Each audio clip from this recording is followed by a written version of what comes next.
Құрметті оқырмандар, биыл 2020 жыл Абай Құнанбаев атамыздың 175 жылдығына орай мен Абайды оқимын акциясын Бестау селолық кітапханасы жалғастырады. Абай Құнанбаев: жасымда ғылым бар деп ескермедім. Жасымда ғылым бар деп ескермедім, пайдасын көре тұра тексермедім. Ер жеткен соң түспеді уысыма, қолымды мезгілінен кеш сермедім.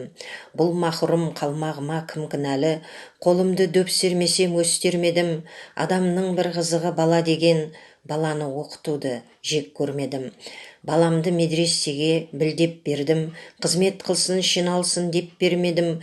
Өзімде басқа шауып төс көрледім, қазаққа қара сөзге дес бермедім. Еңбегімді елерлік еш адам жоқ, түбінде тыныш жүргенді теріс көрмедім.